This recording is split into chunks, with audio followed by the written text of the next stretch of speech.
strong enough course of mood for him, because he's just so, he's very over the top. He's an odd character, I would say, for to have been selected to be king, and I've said that before, but when I did more research, it turns out that God had wanted to rule Israel himself, like just they were not supposed to have a monarch, but the people complained, like they wanted to be like the other nations and have kings, and like have an appointed king. They didn't like that they were so different, and that, I mean, at this point, they're just tired of being special, or the chosen people are, like they're over it. They want more normalcy. So it's like the people demanded that a king be appointed, and that is why Saul was sort of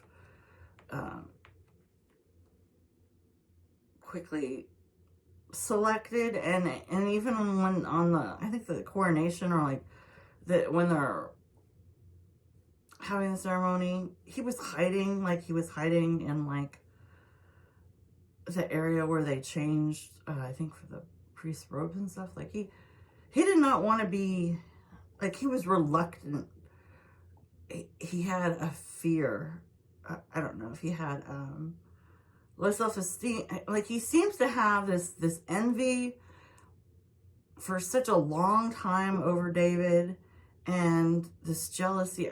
I think he had like feelings of inferiority, or he did not feel like he was measured up. He almost like hero worships Samuel, and he definitely can't look at David without, or listen to things of compliments about David without getting very agitated and jealous. So, and that kind of makes sense, because a lot of times people who really draw from their ego, or ego-centered, can be very concerned about getting validation from people around them. That's a big thing, sort of reinforce their ego. So since Saul continually would disobey God to impress people, like he's supposed to kill the king and his family during a battle where they won, but he doesn't at all. Like he just wants the king's the people to favor him, so he keeps them alive. And then he's supposed to do a sacrifice, but the best livestock, but Samuel's not there yet. Only a prophet can do the official sacrifice after a battle, but the people are complaining, so Saul does it anyway himself, which is like completely against the rules for a non-prophet to do that. So that is kind of a time when Samuel starts to pull away from Saul and starts to think there's something like mentally wrong with him, because his behavior, and I've talked about the PTSD before in hand-to-hand combat. As far as David, he is definitely, could be categorized, there's depressive disorder, what is it, DDM,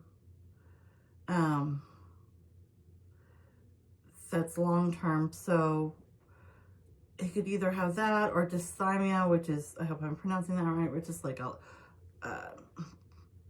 persistent long-term depression.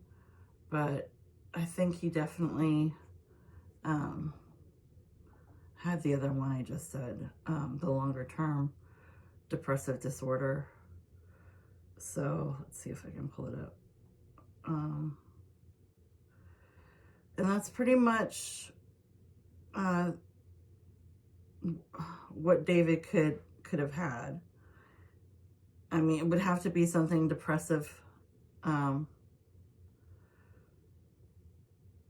There's also something called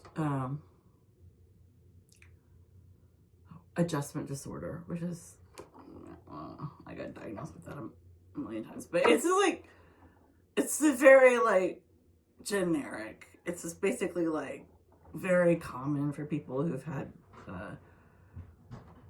PTSD or any kind of incidents of abuse to get that label, because it basically means you have trouble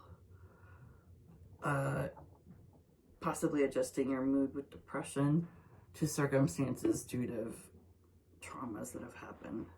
Major depressive disorder is the one I wanted to say. So more than likely that is what David had long term, which more than likely was exacerbated by, it's called MDD, major depressive disorder.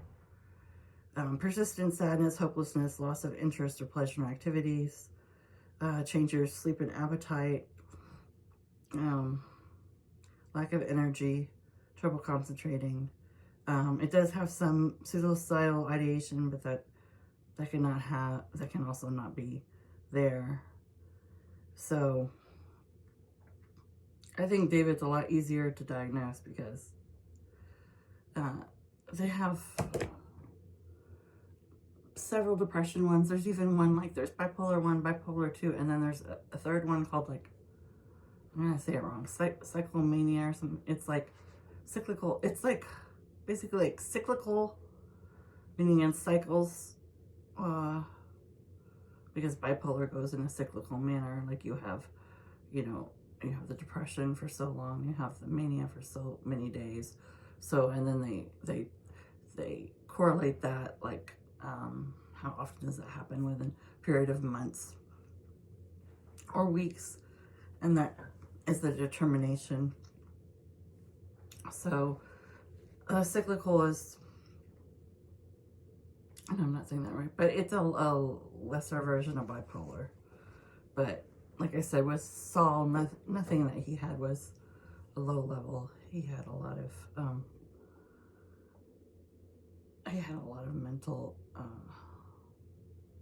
anguish, and he definitely had behavior issues as well. All right, I'm gonna leave it at that. Okay, good night.